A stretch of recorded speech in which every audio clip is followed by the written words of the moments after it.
পরম প্রেমময় শ্রী শ্রী ঠাকুর আমার, পরমারাধ্যা জগৎ জননী শ্রী শ্রী বড়মা, পরম পূজ্যপাদ শ্রী শ্রী বর্দা, পরম পূজ্যপাদ শ্রী শ্রী আচার্য দেবের শ্রীচরণে আমার শতকোটি প্রণাম। আমি শ্যামলী দেবনাথ, শ্যামার পরিবার চ্যানেলের সকল ভাই ও বোনেদের জানাই জয়গুরু ও ভালোবাসা। আমি শুরু করছি ইষ্ট প্রসঙ্গ আলোচনা। পরম প্রেমময় শ্রী শ্রী ঠাকুরের শিক্ষানীতি সম্পূর্ণভাবে বাস্তবকেন্দ্রিক, জীবনীয়। আমাদের চিন্তাভাবনায় শুধু বই পড়লেই বুদ্ধির বিকাশ ঘটে। শ্রী শ্রী ঠাকুরের ভাবনা তার সম্পূর্ণ বিপরীত। একবার একটি ছেলে ঠাকুরকে এসে বলল, ঠাকুর, আমি একটা ময়না পুষেছি। ঠাকুর খুব খুশি হয়ে জিজ্ঞাসা করলেন, তাই নাকি? খুব ভালো করে যত্ন করবি আর নজর রাখবি যাতে বিড়াল না ধরে। ছেলেটি বলল, আচ্ছা। ঠাকুর আবারও জিজ্ঞাসা করলেন, সে কথা বলতে পারে নাকি? ছেলেটি বলল, একটু একটু করে শেখাচ্ছি। ঠাকুর বললেন, খুব ভালো। শেখাতে গেলে নানা জনে নানাভাবে শেখাতে নেই, তাতে শিক্ষা ভালো হয় না। পাখিরও একটু মর্জি আছে, রুচি আছে, তাই বুঝে বিরক্তি না হয় এমনভাবে একজনের হাতে যত্ন ও শিক্ষা হওয়া ভালো। এই পাখিটাকে যদি ভালো করে পুষতে পারিস, তাহলে দেখবি তার ভিতর দিয়ে তোর বুদ্ধি কত বেড়ে যাবে। অতএব বুদ্ধির বিকাশ কেবল লেখাপড়ায় দর হলেই হবে না। বাস্তব কর্ম ও কেমনভাবে বুদ্ধি বিকাশের সহায়ক হয়ে ওঠে তা একটা পাখি পোষার ঘটনা দিয়ে শ্রী শ্রী ঠাকুর ধরিয়ে দিলেন। ঠাকুর পুনরায় বললেন, বাড়িতে গরু, ছাগল, কুকুর, বেড়াল ইত্যাদি যা থাকে, ছেলেপিলেরা যদি সেগুলির যত্ন করে, আদর করে, তাহলে তার ভেতর দিয়ে কিন্তু অনেকখানি বোধ বাড়ে। কোনো অতিথি বা আত্মীয় স্বজন এলে নিজেরা সঙ্গে থেকে ছেলেপেলেদের দিয়ে তাদের সেবা যত্ন করাতে হয়। পাড়ায় হয়তো কোনো বাড়িতে কোনো ক্রিয়াকর্ম হচ্ছে, ছেলেদের পাঠিয়ে দিতে হয় সাধ্যমতো সাহায্য করতে। বাড়িতে হয়তো একটা বাগান আছে, তরি তরকারি, শাকসবজি হয়, সেখানে ছেলেপিলেদের সঙ্গে নিয়ে নিজেরা কাজকর্ম করতে হয়। বাজারে যাচ্ছি, ছেলেটার সঙ্গে গিয়ে হয়তো বাজার করা শিখল। এইভাবে খুঁটিনাটি কাজ যত করানো যায় ততই ভালো। হাত, পা, চোখ, কান, মাথা মজবুত হয়, আত্মবিশ্বাস বাড়ে। আজকের শিক্ষা চটক দেখে, চরিত্র দেখে না, কেবল আচরণহীন কথার কারবার। মুখে জানে কিন্তু ব্যবহারে নাই। শ্রী শ্রী ঠাকুর ওই ভুল পথ থেকে আমাদের সরে এসে হাতে কলমে শিক্ষা দিয়ে শিশুকে প্রকৃত শিক্ষিত করে তুলতে বলেছেন। কারণ তার মতে প্রকৃত শিক্ষিত তারাই যারা করিতকর্মা। তিনি বলেছেন, শেখায় যদি সাধ, হাতে কলমে না শিখলে তোর সবই যে বরবাদ। পরম প্রেমময় শ্রী শ্রী ঠাকুর অনুকূল চন্দ্র হলেন অনন্ত প্রেমের মূর্ত প্রতীক। একজন মানুষ যত পাপই করুক না কেন, তিনি তাকে পরম সমাদরে আশ্রয় দিতেন, প্রয়োজনে বুকে টেনে নিতেন। তার জীবনী ও আদর্শ দোষ, অন্যায় ও অপবিত্রতাকে অনাদর করিও, কিন্তু তাই বলিয়া যাহারা তাহা করে তাহাদিগকে নয়।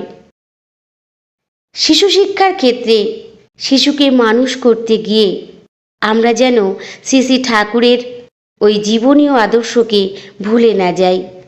শত দোষ করলেও কোনো শিশুকে ঘৃণা ভরে ছেড়ে দিলে চলবে না। কোনো শিশু যদি ৯৯টা খারাপ কাজ করে, শুধু একটা ভালো কাজ করে, তাহলে ওই একটাকেই বড় করে বারে বারে দেখিয়ে তাকে স্নেহ ভালোবাসায় ভরিয়ে তুলতে হবে। দিনের পর দিন এইভাবে চেষ্টা দিতে দিতে তার অন্তরে সুপ্ত দেবত্ব শক্তির জাগরণ ঘটবেই, হাল ছাড়লে চলবে না। যেমনভাবে হাল ধরেছিলেন আমেরিকার এক ফাদার, যিনি ক্যাথলিক ধর্মের পুরোহিত। তিনি ধর্মপ্রাণ যাজক, প্রভু যিশুর প্রেমের বাণীকে সমাজের প্রত্যক্ষ সেবায় প্রয়োগের পরিকল্পনা করলেন। খুললেন অনাথ আশ্রম, নাম দিলেন কিশোর নগরী। পুলিশের চোখে যারা মারাত্মক অপরাধী, বিশেষত অল্প বয়স্ক কিশোর ও তরুণদের খুঁজে খুঁজে তার নগরীতে আশ্রয় দিলেন। প্রত্যেক মানুষই আসলে সৎ, এই মতাদর্শের উপর ভিত্তি করে তিনি কিশোর ও তরুণদের পরিচর্যা করতেন। মাত্র 4 বছর বয়সে মা বাবাকে হারিয়ে এক শিশু অনাথ হয়ে পড়ে। নাম তার এডি। 8-10 বছর বয়সে যোগ দেয় ডাকাত দলে। খুব শীঘ্রই মানুষ, খুন, ডাকাতি সব কাজেই সে দক্ষ হয়ে উঠল। একদিন এক বৃদ্ধার উপর গুলি চালাতে গিয়ে নিরাপত্তা রক্ষীর হাতে ধরা পড়ে বিভিন্ন ঘটনার পথ বেয়ে আশ্রয় পেল ফাদারের হোমে। পুরনো অভ্যাস সে কিছুতেই ছাড়তে পারছে না। জিনিসপত্র ভাঙচুর করা, সবসময় মারপিট করা, প্রার্থনার সময় নিস্তব্ধ শান্ত পরিবেশে বিড়ালের ডাক করা ইত্যাদি। ফাদারের কাছে অভিযোগের পাহাড়। 6 মাস হতে চলল সে হোমে এসেছে। কেউ তাকে কখনো হাসতে বা কাঁদতে দেখেনি। ফাদার ছাড়া সবার চোখে সে যেন একটি বিষের পুঁটুলি।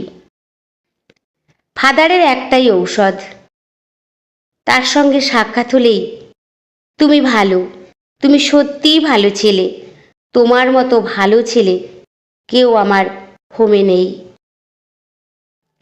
একবার ছেলেটির খুব জ্বর হলো। ফাদার নিজ হাতে অনেক সেবা যত্ন করে তাকে সুস্থ করলেন। একদিন ছেলেটি সরাসরি ফাদারের অফিসে ঢুকে বলল, তুমি আমাকে ভালো ছেলে তৈরি করার চেষ্টা করছো, তুমি কি মনে করো তুমি তা পারবে? এখনই আমি একজন মেট্রনকে লাথি মেরে এসেছি, একে তুমি কি বলবে? ফাদার দৃঢ়তার সঙ্গে বললেন, তবুও বলবো তুমি প্রকৃতই ভালো ছেলে। তখন এডি বলল, আচ্ছা, আমি এখনই যদি একটা মানুষকে খুন করে আসি, তাহলে তুমি আমাকে কি বলবে? ফাদার বলল, তখনও বলবো তুমি ভালো ছেলে। তখন এডি বলল, তুমি একজন পাক্কা মিথ্যেবাদী। ফাদার বললেন, এটা মিথ্যা কথা নয় এডি, আসলে একদল লোক তোমাকে খারাপ পথে নিয়ে যেত। তুমি তাদের কথা শুনে চলতে আর ভাবতে তুমি বুঝি সত্যিই খারাপ ছেলে। কিন্তু এখন তুমি ভালো ভালো শিক্ষকদের কথা শুনে চলো, তোমাকে সবাই ভালো বলবে। এই কথাগুলি তার মনে বিদ্যুতের মতো খেলে গেল। তার মন আকুল হয়ে গেল। সে আস্তে আস্তে টেবিলের গা ঘেঁষে গিয়ে ফাদারের সামনে এসে দাঁড়ালো।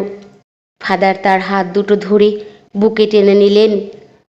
অবিরল ধারায় ঝরতে লাগলো চোখের জল। অনুতাপের অশ্রু জলে পাশব প্রবৃত্তির কালিমা দূরীভূত হলো। ভালো ভালো শুনতে শুনতেই সত্যি সে ভালোতে রূপান্তরিত হলো। 10 বছর পর ভালো ফল নিয়ে স্নাতক হলো। সেনা দলে যোগ দিয়ে যুদ্ধ করলো, অর্জন করলো বহু খেতাব। ফাদারের ধৈর্য, সহনশীলতা আর অমলিন ভালোবাসার পরশে হয়ে উঠল সবার প্রিয়, বিশ্বস্ত, সজ্জন মানুষ। তাই আমরা যদি পরম প্রেমময় শ্রী ঠাকুরের এই শিক্ষানীতি সম্পূর্ণভাবে মেনে চলি, তাহলে আমাদের ঘরের ছেলে মেয়েরা সকলেই কিন্তু ভালো হয়ে উঠবে। সকল সময় তাদের দোষ দেখলে চলবে না। তারা যে ভালো কাজটা করে সেটাও তার সামনে বারবার বলতে হবে আমাদের, বললে সে খুশি হবে। ধৈর্য হারালে চলবে না। ঠাকুর বলেছেন হাল ছাড়লে চলবে না, আমাদের চেষ্টা চালিয়ে যেতে হবে। আমরা যদি ঠিকভাবে ঠাকুরকে মেনে চলি, তার কথা মতো চলি, তবে আমাদের ঘরের সন্তানও তেমনই হয়ে উঠবে। সবাই ভালো থাকবেন, সুস্থ থাকবেন। পরম দয়ালের শ্রী রাতুল রাঙা চরণে আমি সকলের জন্য মঙ্গল প্রার্থনা করি। জয় গুরু।